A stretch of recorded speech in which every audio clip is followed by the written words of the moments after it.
Oh, Shinasan, balik lagi sama saya Segan Rogorore. Oke, kali ini kita bakal bahas sebuah anime tentang eh kali ini kita bakal bahas tentang anime terbaik katanya di musim ini ya, teman-teman. Yaitu 86, 86, teman-teman. Oh my god. Ini anime yang bergenre drama, sci-fi, mecha, anime action dan military, dan juga dia merupakan adaptasi dari sebuah light novel pastinya. Selamat menyaksikan, jangan lupa subscribe dan tekan loncengnya. So,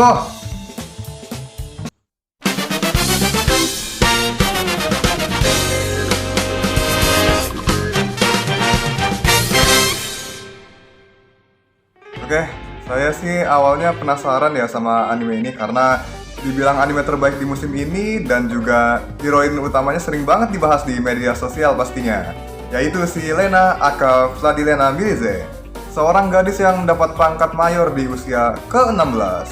Juga dia dipercaya posisi untuk menjadi seorang handler one yang bertanggung jawab mengarahkan skuadron 86 yang bernama Spearhead, yang merupakan skuadron terkuat di sana dan dipimpin oleh Shineno Zen, ya, kapten dari skuadron itu. Dia memiliki kemampuan yang luar biasa dan juga dia dapat mendengar suara orang mati. Karena itu, dia mendapatkan julukan Undertaker. Lalu, karena dia sering memperdengarkan suara tersebut pada handler sebelumnya, tidak ada yang mampu bertahan mengarahkan skuad ini hingga sekarang. Akhirnya Lena yang ditunjuk menjadi handler terbaru mereka. Dan juga ketika saya lihat alur ceritanya ini emang di awal sedikit membingungkan ya teman-teman. Tapi ya lama-kelamaan kalian pasti bakal ngerti kok. Tenang aja ya. Dan angka 86 ini mengingatkan saya sama sesuatu. Tapi apa ya? Anyway, dari awal nonton saya kejar ini sampai episode 6, dari awal banget nih, dari 1 sampai episode 6, saya sedikit teringat selama Iron Blood Orphans ya teman-teman, karena ya agak mirip aja gitu.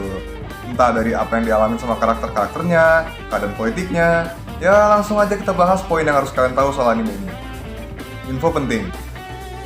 Pertama, distrik 86 merupakan distrik yang terasingkan di Republik, dan orang yang tinggal di sana tidak dianggap sebagai manusia, namun hanyalah sebagai alat.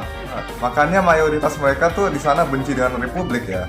Republik juga menjanjikan hak hidup untuk mereka yang sudah mengabdi sebagai alat perang melawan Legion selama 5 tahun. Yang pasti ini jadi kosong sih. Kedua, ras Alba. Mereka adalah ras yang memiliki warna rambut dan mata perak, serta mendominasi Republik yang terdiri dari 85 distrik secara keseluruhan.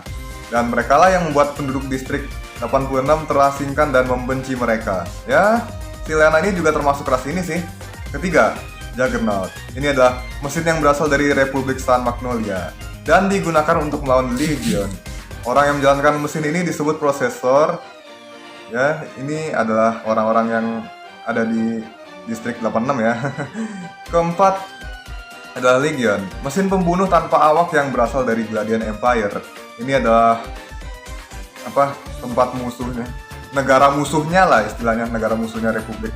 Dan terakhir, para raid adalah sebuah alat yang digunakan oleh handler untuk berkomunikasi dengan prosesor. Namun, ini adalah alat yang berbahaya karena jika digunakan secara terus-menerus akan mempengaruhi keadaan otak penggunanya, dan resiko tertingginya bisa membuat mereka gila karena merusak jaringan otak. Selanjutnya saya bakal bahas tentang perkembangan cerita hingga episode ke-6. Setelah episode 1 hanya memperkenalkan Lena dengan squad Spearhead, lalu di episode 2 mereka telah memulai pertarungan sesungguhnya. Di sini, Shin memperlihatkan kemampuan bertarungnya secara nekat dan maju seorang diri sambil memimpin pasukannya dengan baik. Hal ini membuat Lena kagum padanya dan dia memuji kemampuan Shin walau orang-orang di sana tidak menyukainya. Karena si Lena ini adalah ras Alba. Gak cuma itu, bahkan si Lena ini setiap hari ngobrol sama mereka demi menjalin hubungan yang baik. Padahal mayoritas mereka tidak peduli dan menganggapnya sebagai pengganggu waktu luang mereka. Meski begitu, ada satu orang yang tertarik pada Lena karena dia percaya tidak semua ras Alba itu buruk. Dia adalah Kayetannya. Dia bahkan menyarankan Lena untuk tidak terlibat dalam peperangan mereka karena sifat Lena yang polos. Dia juga suka memaksakan idealismenya pada orang lain.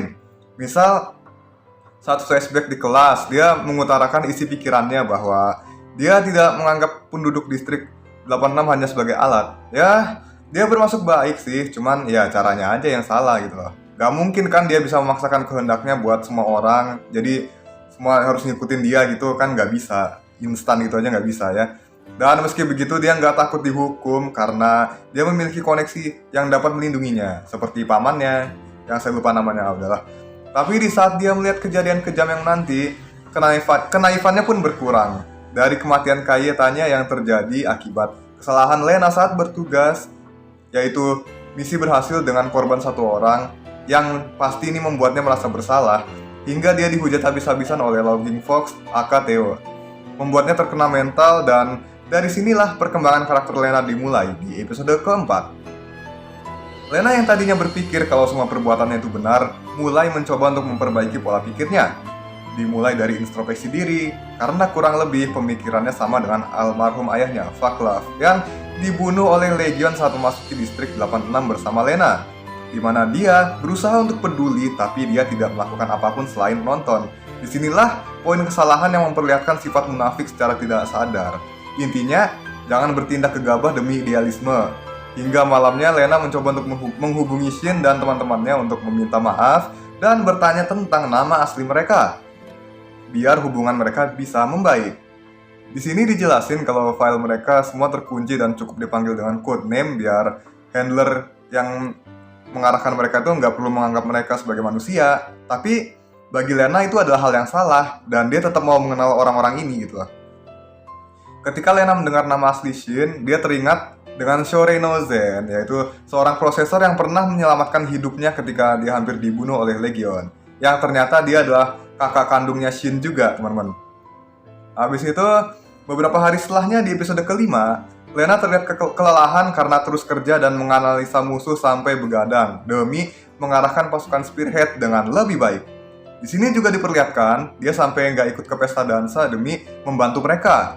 Dan entah gimana Shin bisa tahu kapan Legion datang, dan dia langsung mengerahkan pasukan buat bersiap. Tapi kali ini Lena diminta untuk mematikan koneksinya karena musuh menggunakan perangkat Black Sheep yang berbahaya dan bisa mengeluarkan suara orang-orang yang sudah mati. Hal ini sudah terjadi pada 5 handler sebelum Lena hingga mereka gila dan bunuh diri karena mendengar suara-suara tersebut. Ini adalah kebenaran dari gosip mengenai Undertaker, yaitu Shin sendiri. Di sini Shin mengatakan kalau dia merasa sudah mati, jadi dia merasa wajar bisa mendengar suara tersebut selama ini. Kemudian, fakta berikutnya tentang Legion, di mana sistem operasinya bekerja seperti otak manusia dan akan berhenti setelah 2 tahun.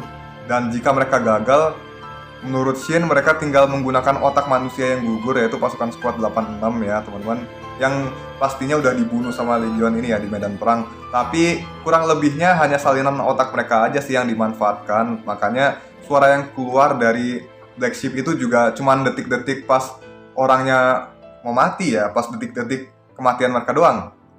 Dan juga selagi jumlah Legion yang selama ini mereka kenal mulai berkurang, lebih dari setengah. Mereka ini maksudnya adalah ras Alba ya teman-teman, yang berdiam di Republik ya. Tapi di belakang mereka bertambah banyak dengan cara memanfaatkan salinan tersebut. Tapi Lena tidak patah semangat.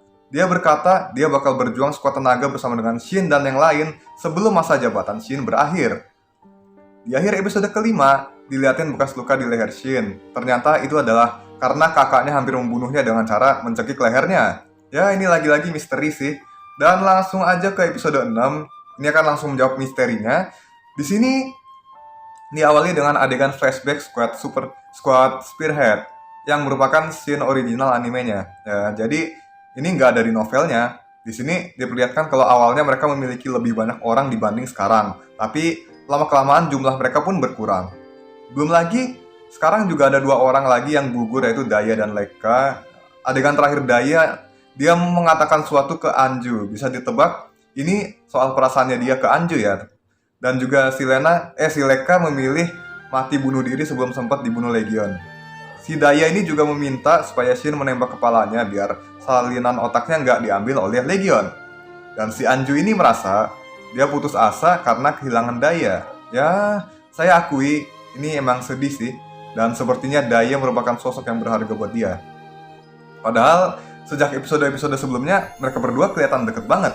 Dan soal alasan Shin bertarung adalah karena kakaknya. Dia selama ini mencari kepala kakaknya yang hilang. Juga perasaan bersalah Shin karena keluarganya meninggal sementara dia masih hidup, dan si Shin ini merasa dia adalah penyebab semua itu, gitu teman-teman. Di sisi lain, si Lena juga sangat tertekan karena kehilangan 2 anggota.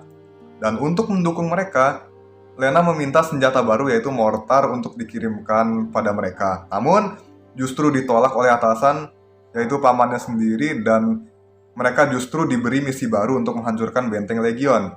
Kalian bayangin, mereka lagi berduka, tiba-tiba disuruh jalanin misi baru. Wow, ini keras sekali teman-teman.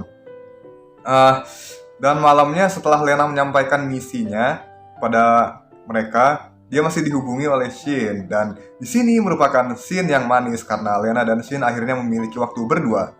Shin ini juga original anime dan menjadi pembuka yang bagus untuk momen romance mereka. Bahkan itu blushnya Lena, ya ampun, wah imut sekali.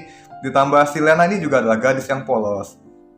Idaman saya pokoknya teman-teman. Jadi mereka sekedar ngomongin tentang kakaknya Shin ya teman-teman, dan juga kenangannya Lena dulu waktu diselamatin sama dia. Terus si Shin ini juga nyuruh si Lena makan makanan manis kan, biar dia bisa merasa lebih enak lah. Dan kata Lena, dia tahu dari kakaknya juga kalau Shin ini juga suka makanan yang manis. Jadi ya nyambung kan. Dan juga si Lena nih pas sadar yang dia omongin sama Shin itu jadi malu-malu sendiri gitu abis lihat coklat yang dia pegang. Man, that was cute of course. Kalian bisa lihat ini ada lambang hati di coklatnya, ini sepertinya mendukung romance-nya mereka ya. Apakah bakal jadi OTP season ini? Ya mungkin saja teman-teman ya. Saya juga kurang tahu sih karena baru nonton juga. Terakhir, kesimpulan, overall anime ini cukup bagus. Segala feel yang ada seperti adegan tegang, sedih, senang, dan bahkan adegan romance bisa disatukan dengan baik di tiap episodenya. Tiap karakter dapat chemistry-nya terutama untuk anggota Spearhead yang udah seperti keluarga. Pas Shin berkata kalau saat prosesor gugur, mereka nggak dibuatin kuburan. Jadi Shin berusaha mengambil bagian dari Juggernaut mereka dan juga mengukir nama mereka di situ, terus dikumpulin jadi satu di pakaiannya Shin atau disimpan di mana gitu. Kalau nggak salah di kamarnya dia ada juga deh. Dan juga ini juga supaya dia bisa membawa mereka semua jika dia jadi yang terakhir bertahan hidup. Wow, ini resolusinya keluarga banget ya. Kayak seperti melihat Tekadan di universe lain, yaitu di sini gitu lah. Shin juga mirip banget seperti Mikazuki August, yaitu S-pilotnya Tekadan yang menaiki Gundam Barbatos dan form-formnya yang lain. Musiknya juga di sini bagus-bagus kok. Ada musiknya Sawano Hiroyuki yang ya kalian tahu lah. Sawano Hiroyuki itu udah terkenal banget musiknya kayak gimana. Wow, amazing. Dan juga anime ini menggunakan penggunaan CGI-nya lumayan smooth banget teman-teman. Bahkan serasa nonton anime Macross Delta kemarin teman-teman. Itu kan CGI-nya juga mulus banget. Oh iya, BTW soal Undertaker yang juga dijuluki Shinigami sedikit mengingatkan saya dengan Master dari Macross Delta karena dia juga dijuluki oleh musuhnya sebagai Shinigami, teman-teman. Ya udah, mungkin cukup itu aja di video kali ini. Kalau menurut kalian anime ini gimana, teman-teman? Silahkan tulis di kolom komentar dan juga jangan lupa like, share, dan subscribe-nya ya. Terus tekan belnya supaya tidak ketinggalan. See you again. Peace out and have a nice day. Sumairu.